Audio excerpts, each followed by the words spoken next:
देखिए, बीजेपी को भले ही ऐसा ये भ्रम होता होगा कि उन्होंने ये प्रोटेस्ट को हाईजैक किया है, मगर ये केवल उनका भ्रम ही है।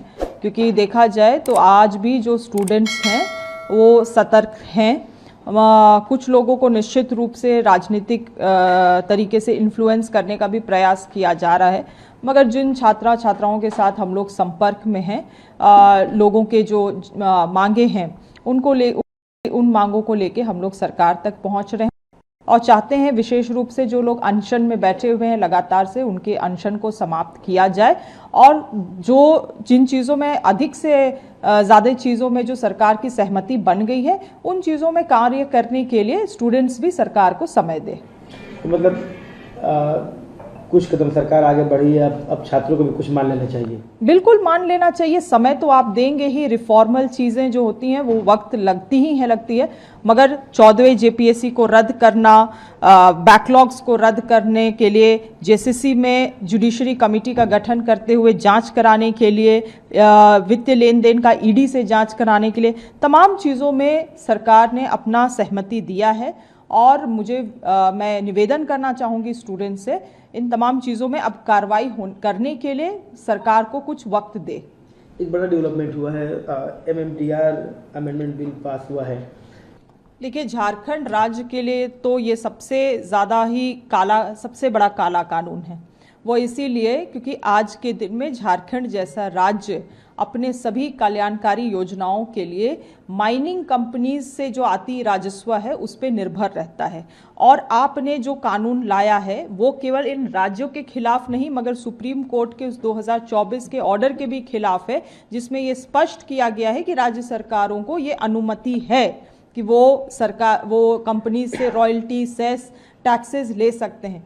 ये पूरा जो कब्जा करने का प्रयास है राज्य सरकारों के अर्थव्यवस्था में, ये दिखला रहा है कि केंद्र सरकार राज्य सरकार को कितना अपने अधीन लाने का प्रयास कर रही है। और इसके अलावे जितने भी पूंजीपति हैं, कॉरपोरेट हाउसेस हैं, उनको और ज़्यादा फ्रीडम और ज़्यादा लिबर्टी और ज़्यादा फ्लेक्सिबल होके उनके लिए काम कर रही है।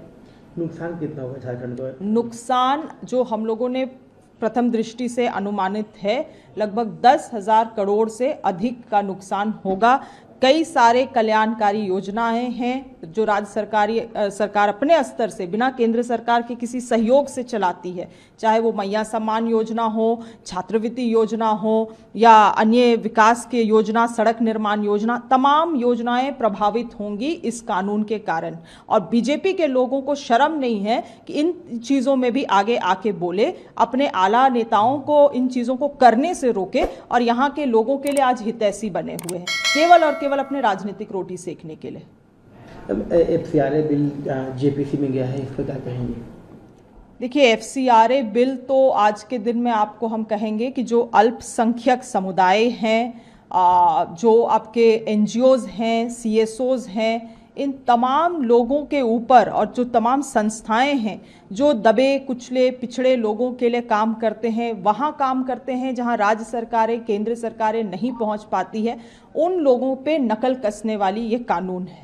और इससे जो प्रावधानों को लाया गया है, पहले भी एफसीआरए बिल था, पहले भी नियंत्रण था इन संस्थाओं के ऊपर, मगर जिस तरीके से आप पूरा कब्जा करना चाह रहे हैं इस संस्थाओं के ऊपर, पहले तो आप आरएसएस के में जो डोनेशंस आती हैं, कंट्रीब्यूशन आती है, उसका हिसाब किताब आप देते नहीं हैं। बाकी संस्थाओं और एनजीओ के ऊपर आप इतने कड़े कानून लागू करते हैं कि ये लोग जिन जगहों पे और जिन लोगों को सेवा दे रहे हैं वो तमाम चीज़ें ही बंद हो जाएंगी और पूरे संस्थाओं पे आरएसएस और बीजेपी का कब्जा हो जाएगा।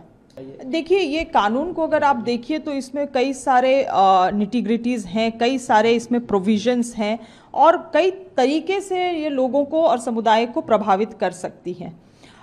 मगर प्रथम दृष्टि से अगर आप देखा जाए तो पहले भी ये नियंत्रण कानून था और लोगों जो संस्थाएं काम करती हैं उनको इसको अबाइड करने में कोई इशू नहीं होता था।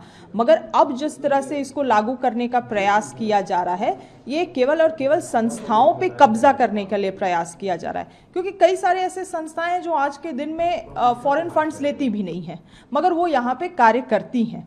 वैसे स्थिति में आपको रिन्यूअल करना है। आप रिन्यूअल नहीं करेंगे तो आपकी जो प्रॉपर्टी है वो किसी और संस्था को दी जा सकती है।